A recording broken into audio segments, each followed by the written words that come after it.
All right, Clay, welcome to the people of Utah. Thanks. You're here, man. So let's start with where you're from and what you're doing right now with us in Utah. Okay, awesome. I'm from San Antonio, Texas. So I grew up there. I lived a little bit in Honduras though throughout high school. Really, why is that? Just because my dad he had a bulletproofing business. So Wow. he down there mostly for like export import of the cars. How many years did you live in Honduras? 3 years. So I was there my sophomore, junior, and my senior year of high school. Oh, wow, that's really So I interesting. graduated there, and then after that, went on my mission to Colombia. Came up to Utah for school, BYU. Okay. Do you have any other family up here in Utah or no? I do, yeah. I have uncles and aunts, so it's nice. But that's it right now. And then at the end, pretty much in the fall, I'll have 3 sisters coming up here. Right on, dude. Are you the oldest then, or? No, I have an older brother. He lives in Texas. He's married, has kids, and I have an older sister, married, has kids. She's in California. Okay. And then you and then 3 siblings after that, younger ones? No, after that it's I don't know how many. Okay, after me there's 5. Oh my gosh, that's a huge family, dude. Yeah, there's 9 of us in total. That's how. Yeah. You said you're like the definition of a middle sibling, dude. That's like a lot of crazy stuff. It's pretty nice. Though. I like it, and I have 1 brother, so I have 7 sisters. Dang, dude. Okay, gotcha. You all get along cool? Yeah, I mean, I like it. It's nice having a big family. Awesome. Yeah, that's crazy. So San Antonio, Texas, and your parents are living in Texas back again now? Yeah, they're back in Texas. Awesome. So what was it like in high school? You're a teenager, leaving all your friends behind to move to a foreign country and finish out high school. Man, yeah, at the time, it was rough. I'll say, like, at the time while living there lots of times where I was just like, oh, man, I wish I was in Texas. Yeah. All my friends are there. But looking back, I love Honduras. I love the experience I had. And also I have tons of friends now who, like, from Honduras that went to schools all over the world. And, I mean, they're all soon graduating, heading back to Honduras to work there. But, yeah, super cool to have that experience. Because otherwise, like, when I was there, yeah, I'll say it was hard. But looking back, it helped me a lot, especially for my mission and stuff, too. Okay, awesome. Yeah. Did you know Spanish before you went to Honduras? No. Wow. So was it really sudden, or did you guys kind of know what was coming, or like? I remember my freshman year, so when I was in Texas, my freshman year of high school, I remember sitting there, and I was in my world geography class with my teacher, Mr. Desmarais. He's awesome. Heck yeah, shout out. Shout out Mr. Desmarais. No, but I was just being like, oh, Honduras. My dad said we might move there. And then it was like all super sudden, like in the summer, my dad was like, yeah, we're going. And then within like 2 months, I mean, I packed my life up that night, the night before we went. So. Wow, dude, that's tough, but sounds like you've grown a lot from it. Were there any like big like life lessons or things looking back now like, that you could say like helped you doing that? I think one big thing is like, I think everybody kind of needs that out of country experience because before that you kind of don't know what the world is like. I feel like, or like what's out there, and you kind of have like this mindset, like a secluded mindset. But it really opens it up, and it's like, oh man, everyone lives these type of lives. Everyone lives like different lives. It's super cool. And then also just like not caring about what people think. I think that's something that taught me a lot. Because when I went down to Honduras, it was like I was the only American in my school, the only gringo, and it was just like I didn't know. I just started doing TikToks and stuff, and I was just like, I need to stop caring about what people think and just do. And I mean, it helped a lot because I was just. Interesting. Yeah. So, I mean, yeah, I guess being a minority for the first time in your life in Honduras and stuff, like, what was that like? It was really good. It was super cool. I loved it. I think I made it a joke mostly that I was like a minority, and I've always like brought that back. But I mean, I can't make that joke anymore, you know. But yeah, it was super fun to be able to be like, oh yeah, there's that gringo kid, and the best part was they were so excited they got this American kid, and then they were so disappointed when they found out I was a member of the church. Really? Because they wanted they wanted a party or something? Yes, in Honduras, it's big parties. Like, my prom had an open bar, so it was very for much... high schoolers. For high schoolers. And they were all drinking, like, the first party I went to was in a bar, like... It was everyone's drinking, and so they wanted somebody to party with. Yeah. And I was just like, oh, guys, I don't drink. They'd, like, offer me vapes. I'd be like, no, not me. Dang, dude. Okay, so that also made it even harder. Is you're already sticking out, and now you're not even, like, I don't know, assimilating with how they live life. Yeah. So that's tough. Okay. Did that prepare you more for your mission? It sounds like you went to Colombia. Oh, yeah, definitely. I mean, because I didn't, like, learn Spanish fluently when I was in Honduras, even though I was there for 3 years, just because I don't know, I probably just didn't want to. My school was all in English, so all my friends were fluent in English, even though they were all from Honduras. So I think once I got to Colombia, though, within 3 months, I was like speaking Spanish just because it was all back there. I started using like Hunter and slang, and I was like, wait, what? Why am I saying this stuff? Yeah. I'm in Colombia right now. So it was all just like right then. Coming to the surface. I Yeah. like that, man. So I came across you, Clay, from it's actually like a week ago. I had never heard of you or your videos, and then a week ago, one of your videos of like an in and out interview came up. Street interviews with Clay. Was it the job one? The dream career? I think yes. Okay. I like start that. out like skipping into it. And Yep. stuff. And, yeah. I was like, oh, this is fun. This is my type of like humor and content. So I came across you there on Instagram. I need to get more on TikTok. I know you have like 30K on Insta. What do you have on TikTok? So on Instagram I have 27K, and then on TikTok I have 177K, I think. Nice. Yeah. And how long have you been putting out content? How long is it taking you to get to that point? I'm guessing it was before your mission. There was a break, and then now you've been doing more. Tell me about that. Yeah. So for the first year when I was in Honduras, I was just completely online school, and I'm a big extrovert, so I mean that wasn't too fun for me. So that's like right when TikTok became a thing, because before it was Musical.ly. I don't know if you guys remember that. Yeah. I never did that. But I started making videos just in my room, and I had a goal. I was just like, okay, make one video a day, and there was like tiny little comedy videos, or sometimes I'd talk about, but it wasn't even me talking. It was like lip sync or music in the background. Very 2018 TikTok. Yeah, I know what you're talking Yeah. about. And so I talked about being a member of the church, stuff like that. And then once I got to 10,000 followers on TikTok, I thought it was cool because I had that K in the follow. Yeah, It's a 10K, dude. And I was like, okay, now I can like tell my family that I've been doing this because no one knew. And so I showed them. They're like, oh, that's pretty cool. And so I just kept doing videos from there. And then, yeah, so I've been doing it since my sophomore year. So I think that's like 2017, 2018. And then after that, there was a break because of my mission. But I left on the mission. I probably had about 130K before I left. Oh wow. So I came back and it dipped like 5,000. They're not too much, honestly, for being gone for 2 years. Yeah, that's right. Yeah, I think it's only because like I didn't think I would hit 100,000 before my mission, but then I did the Jim Carrey TikTok, and that was like, that's one of my biggest videos. That's what I was gonna ask you. Is usually like from people I've talked to, there's like a moment or two where you have some crazy viral video where you get most of your followers from or something. It was very gradual for a long time, and then I did the Jim Carrey TikTok on Halloween 2020. Because I've always been told I look like Jim Carrey. I mean, I was in 4th grade when the first person told me I look like Jim Carrey. Yeah. I was like, I'm a 9-year-old, and you're saying I look like this 50-year-old man. But yeah, so I posted that, went up to like 120K, kept growing, and then I went on my mission, came back, and I kept posting. And then it wasn't until last summer when I started, so summer of 2024, when I started posting my stuff on Instagram as well. Okay, dope. So it's been growing steady. And how long? When did you get back from your mission? I got back December 2022. Okay, so it's been a couple years of posting stuff. Yeah. Dope, dude. That's exciting stuff. And you do look like Jim Carrey. Yeah, honestly, dude. It's I crazy. get the eyebrows. Like, alrighty then. Yeah, no, okay, that is Yeah. crazy. Actually, I hope you got that on camera. That is really good. Oh, and I also know like on Instagram you say you want to be a TV talk show host or whatever. That's my whole dream. Okay, so how long has that been your dream, and why is that your dream? Okay, listen up. So I was in 7th grade, and I was doing orchestra at my middle school. I'd been doing orchestra for about 4 years, and then I remember I was sitting in lunch, and this 8th grader came, and she goes, Clay, I want you to audition for the morning announcements. And I was like, what are you even talking about? And she knew me because she was in orchestra with me. So I went to audition, and they were like, yeah, you got it, but you can't do this other elective. And so I was like, Mom, Dad, I'm not doing orchestra anymore. Even my brother had to do it till he graduated high school, so... So you dropped orchestra to do the morning announcements? Dropped orchestra to do the morning announcements, and it was cool because I've always been super shy on camera.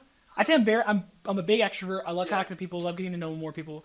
And I've gotten a little bit better on camera, but at the time it's just like I was reading the teleprompter and it's just bad. And I remember asking my teacher, Mr. Wickwar, another shout out. he was like, "Oh yeah, you're just a diamond in the rough," and I was like, "Man, I like this." So ever since then, I got into SNL, TV. I started watching Conan. That's my favorite guy right there. Conan O'Brien. Yes, Conan O'Brien, and yeah, that's where it started. I want to be on SNL, and I want to host a talk show. That's awesome, man. Okay, that's great. And so, I don't know, what kind of, do you get a degree in journalism, or you just try to get discovered? That's what I'm trying to do right now, yeah. Okay. So most of it, right now I'm studying journalism, but most of it is, yeah, just trying to get discovered, stuff like that. I mean, lots of them start out as stand-up comedians, but stand-up's rough. It's brutal, man. It's tough. But I've been doing improv, so I've been doing some stuff here in Provo. haven't been able to do stand up, but I like sketch comedy a lot more. Are you part of like BYU's comedy stuff or like I have stuff like Pro downtown? Yeah, just Pro downtown. I haven't done anything there yet. I've been spending some classes at Cumbie Sports in Provo. Yeah. Oh, dude. Well, good for you. That's awesome. Yeah. I see it on your profile too. When I like someone, I discovered you. I was like, dude, you look like a TV show host. Like your professional photos and stuff. I'm like, Oh, those were fun. yeah. I even got I have 7 double-breasted suits that I got from the DI, just for that. I was like, I'm gonna be wearing these around just in pro. It's so funny. Yeah. Oh, yeah. No, that's the other funny thing is just, I don't know, the juxtaposition of wearing a suit to or them in and out is just. That's exactly what I said. Don't worry. I was telling people, I was like, oh man, it's hard to come up with funny questions, because I did a question thing where I came on campus and I was asking people, what's the weirdest movie you've ever made out to, because it's very Provo culture. And I was like, man, I want to do more questions, but I kind of just want to do normal questions. So I was asking people, what's your dream career, you know? Yeah. I was like, that's not too funny, but like, it can be funny. And I literally used that word. I was like, the juxtaposition of me wearing this suit at That's In and cute. Out. I'm with you. See, I get it. Yeah. I'm glad you get it's my there. comedy. It's great, dude. I know. And sometimes I worry it's like niche too. Once I worry, I'm like, I don't know. There's a lot of times, especially with like family and friends, where I don't know, I make jokes or I say things that I just like I crack myself up about it days later, Yeah. and nobody else thinks it's funny. And so I really love You the like content. It's good stuff, man. That's awesome. So, you remember the church and stuff. I like your necklace you're wearing. The risen.com/shop. Yes, not sponsored yet, but Not sponsored, my bad. Feel free, You got feel free, Risen to sponsor us. My bad. That's cool. So it sounds like you've always been a devout member of the church, even in high school and stuff. It's kind of hard to stand up for whatever when you're a teenager. So, what's your dreams of member of the church been like? Oh, I mean, mine hasn't been. I haven't ever had like a falling away or anything. I'd say like, I was a part of it and I always loved it. But there was a moment like on my mission when I was like, man, I haven't read this thing, like the Book of Mormon. I haven't read this thing cover to cover, and so I was like, because I was praying, I was like, man, is this true? Like, I know it is, but like, I kind of want that moment that everyone has. Mm-hmm. And so I was like praying about it, and then one day I was like, wait, I haven't even read it. What am I doing? I'm praying that I get this answer, but I haven't even read the Book of Mormon cover to cover. So like the most spiritual experience of my life, I was on the mission. I started reading the Book of Mormon, and day 1 I got to like the end of Jacob, I think, and then day 2, this is bad, but I was so obsessed. I told my mission companion, I was like, I'm sick today, which was not true, but don't do that, missionaries. But I was like, we're staying inside, and I read all the way until the end of Helaman in that second day, and the third day was Sunday, so then I just went to church, and I just finished the Book of Mormon there, and then it was just like, everything was, I realized that my way of feeling spirit is just getting hype, and so I was just getting super excited. It was all making sense to me, and that's like my big spiritual experience. But otherwise, I haven't ever had like a falling away or anything like that. Like, ever had struggles, but I've just known that this is like, yeah, it's true church. That's awesome. I appreciate you sharing that story, man. Those moments like that. And Jacob's a brutal place to be, DJ. I know. It's like, I was like trying to get through second Nephi, and I'm like, oh. Reading about 75 verses of the olive tree or whatever. It's like, bro, the vineyard or whatever. Yeah, but then once I got into like Alma and Helaman, I was like, this is the coolest thing in the world. And it was just like, everything made sense. And I was like, that's what the gospel is. It's clarity. So yeah. I love that, dude. Good for you. So, looking back on your life, right? I mean, I know we're young, but is there a point in time you would go back to give yourself advice? What's that time, and what would you say to yourself? Oh man, give myself advice. I don't know. I've been given a lot of good advice. I'd say I'd go back to like, probably like right. I want to say right either before or after my mission, and just like talk about working hard, because I've been just, sometimes you sit around and you're like, yeah, it's gonna work out, it will work out, but I mean, yeah, work for it too, and that's a big part. So I mean, that's what my dad always said. He's like, life's hard, so work hard. And I'm like, makes sense. Solid. That's great advice before after mission. I love that, man. And it would have made sense like to have that advice on the mission, where I did work hard, but also just like right after, where I'm like, I came back to school and I was like, man, I should have tried really hard at the beginning there. Dude, I'm with you. I feel like I've gone through like ebbs and flows of times where I'm just so like, I don't know, in it. And I just love work hard, yeah. At least I like that. Yeah.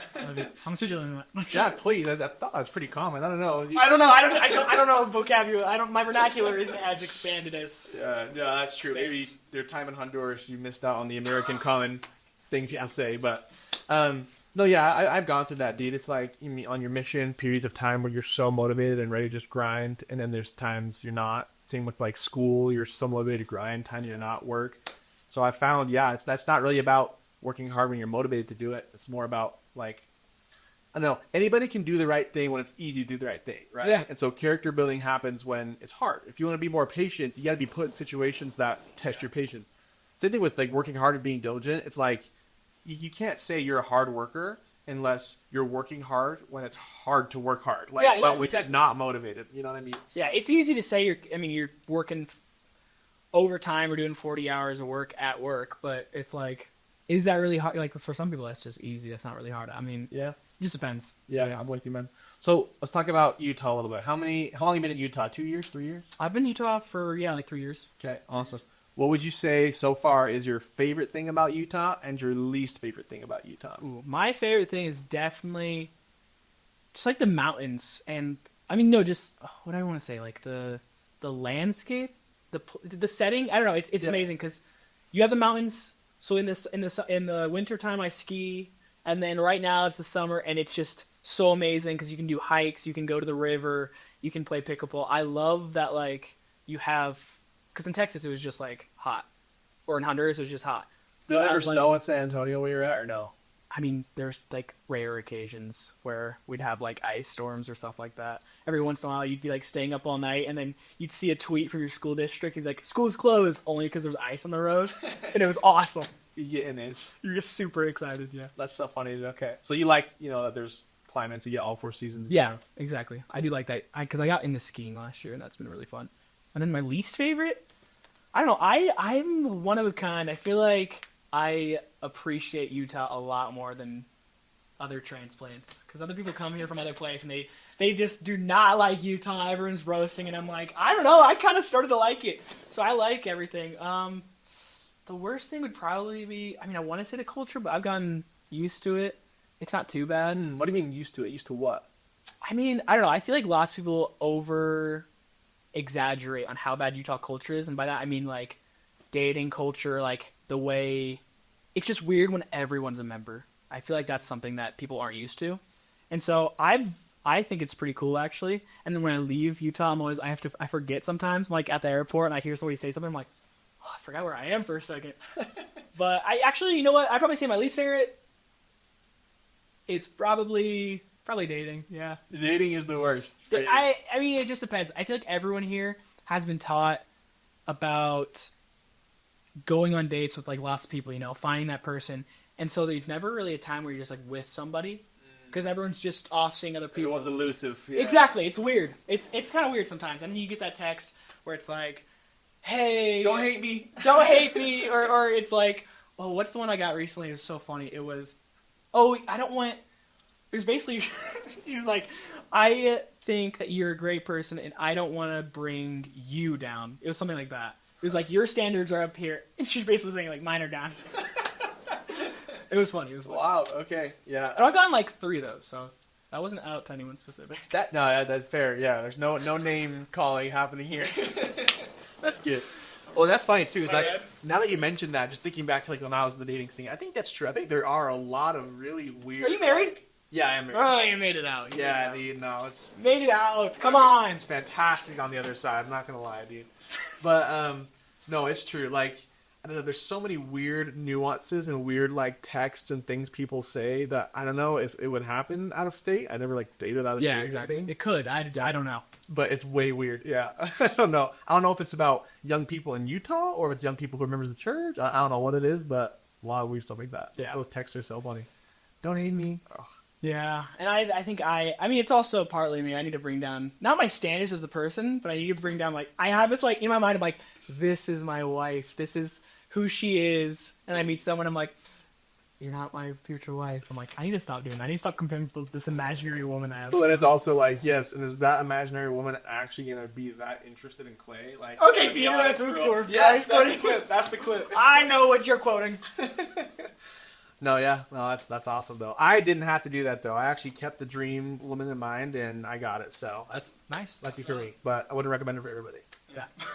Like for you. So that's your favorite thing. That's your least favorite thing. How about the food scene? What's your favorite place to eat in Utah, or that you have eaten? Oh, I try a lot of places. I went to this Colombian food truck recently just because I served in Colombia, but it was kind of expensive. And then I like trying. I mean, everybody goes to Don Joaquin's. We like those. We like the In-N-Out scene. I just like it because the social. I like the social. We need a place in Provo. This is to all the billionaires in Utah. We need a place. Somebody needs to buy a place, and it needs to be open till like 3 a.m. where people can just go and hang out. And it has, I don't know, like a burger, like a shake or something. But people, it just needs to be the spot where people hang out. Oh, we don't have that. I need that. I'm going to come back one day, guys, and I'm going to make that. I have notes in my phone of random business ideas I get inspired about that I will most likely never execute on. And it's something like that. And I had a great name for it and everything. I'll tell you off air. But It's awesome, dude. Yeah, no one steal his idea. Yes, dude. I gotta get it. I gotta get the name because I think the name is fantastic. I'll tell you all about it. Okay, bet. Anyway. Yeah, I'm with you there. Yeah, but I like Station 22 is pretty good. Station 22. You guys know about that one? I've heard about that. Yeah, me too. There's this really cool guy who works there. How long you work there? Usually a year. You like it? Yeah, I like serving. I like being paid based on. I feel like I'm getting paid based on my performance. Yeah. Or like practicing jokes. I tell jokes all the time. Or like I don't know. I like getting to know people too. People like you. Yeah. And it's on Syracuse, so there's I get like a ton of tourists. So I go always like, oh, where are you guys from? They're like, oh, Buffalo, or we're from Europe. And I'm like, okay, cool. So it's really interesting, actually. That's true. To get to know people. Well, a lot of tourists come into downtown Provo, huh? I never thought that until I started working there, but yeah. I mean, could be for skiing, could be for something BYU related, but yeah, that's cool, man. Usually they're passing through on their way to different national parks, is what I've heard. Okay. So what about like outside of the food scene? What's your favorite places to go to in Utah, or favorite places you've been? Favorite places to go to? I'm a big. I go to lots of like resale, vintage, those type of thrift stores. So there's like the Underground Collective, Old Habits are places. I love Savers, DI, just like. You like thrifting, like clothes? Yeah. These jeans, this shirt. I mean, everything I get is pretty much somebody else has worn it or owned it. Yeah, dude. Places to hang out. I mean, they go to just other people's houses. That's true. And growing up, it's always like, everyone always had like one friend whose house was like the best. It was mine. Yeah, dude. It was yours? It was me, yes. That's nice, dude.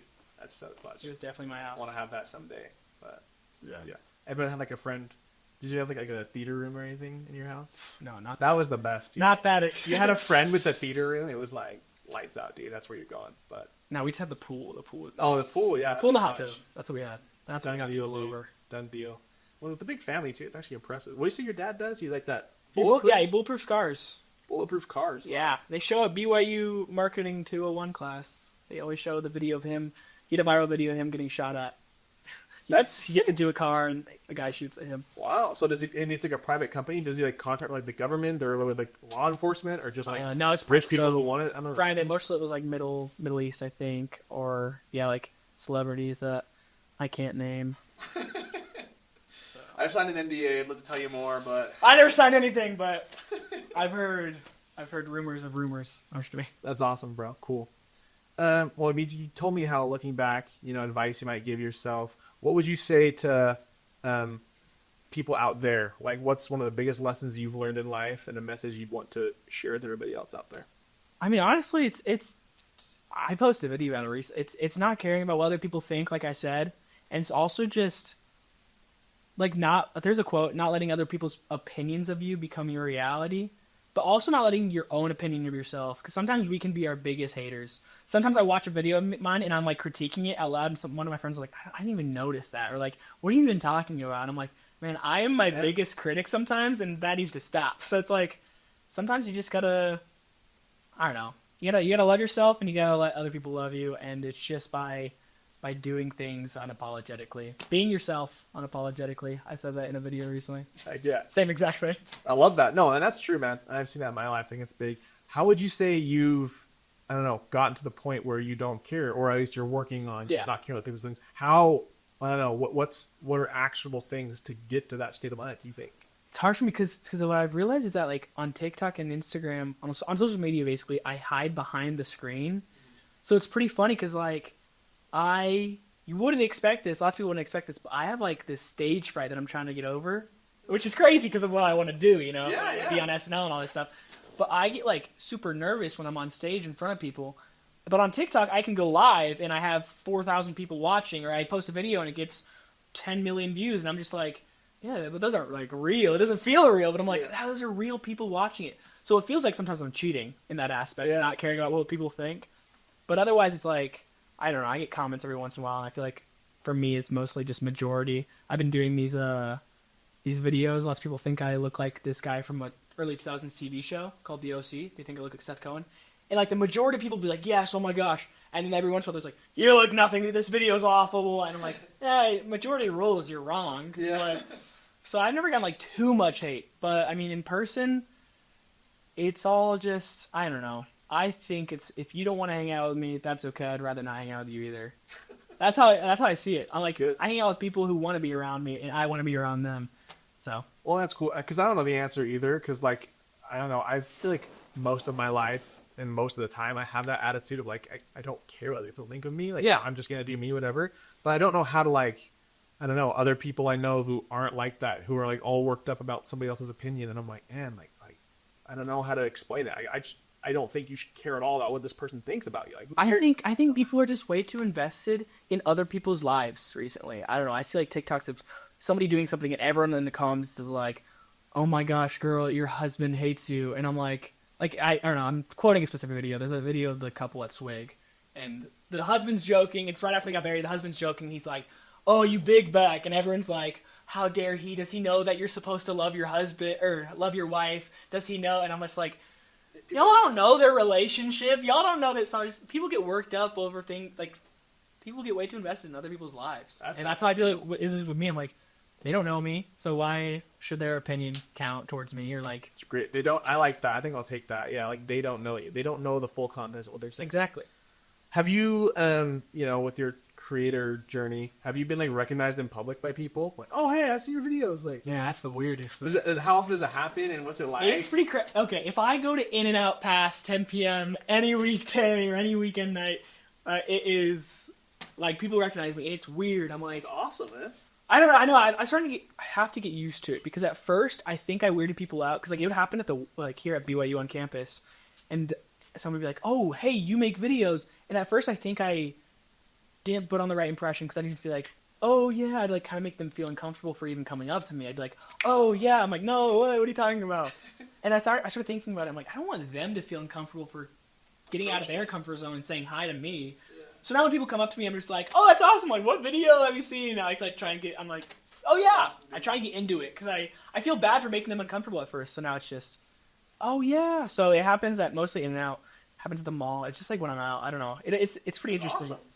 Sometimes people though will come into where I work and be like, "How do I know you?" And I'm just like. And if they don't know, then I'm just like, "Oh, I don't know, you know, maybe through like a friend or something." I'm like, I don't know what it could be. You see the Jim Carrey movie? I'm like, I never say anything about my video because I don't want to be like assuming like, well, I do social media. Yeah, I'm pretty big on TikTok. I don't know if you have like Instagram or anything. I was with a buddy one time and we were at these hot tubs and this guy was like, "You look so familiar. You look like the entire night. You look so familiar." And we're leaving, we're walking away, and one of my buddies, Jared, he goes, "Well, do you have Instagram?" And he's like, "Oh, yeah, that's what it is." And I'm like, "No." I love that, dude. But it's That's pretty awesome. So far, you like it? You don't like it? Oh, I like it. Cool. Oh, I love attention. I won't lie. I think Not in a vain way. Yeah.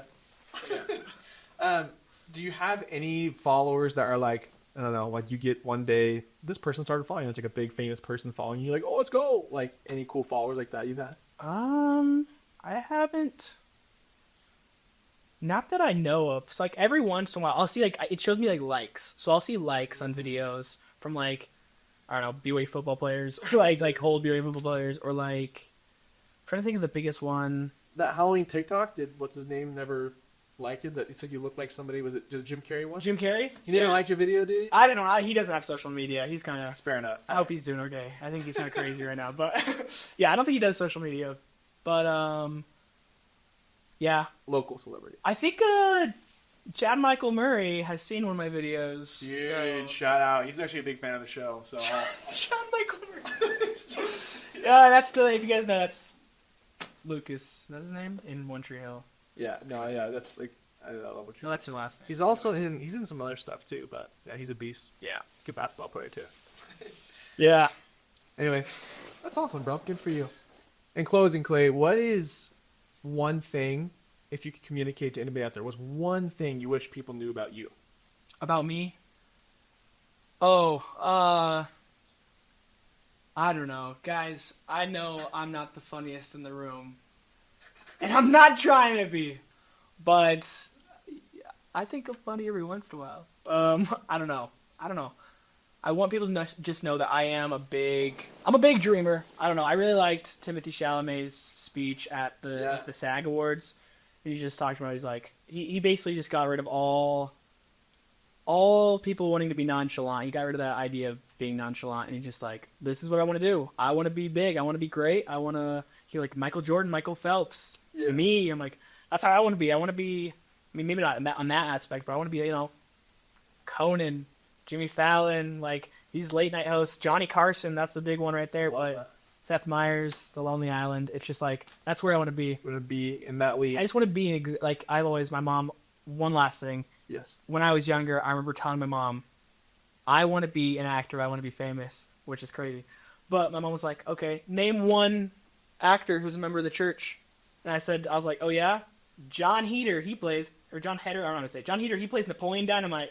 My mom said, okay, name one other thing he's in. And I was like, he plays Chicken Joe and Surf's Up, so I beat you right there. And my mom was like, okay, you want to be Chicken Joe and Surf's Up? And I'm like, stop it. And so I've always been obsessed with which like celebrities are members of the church.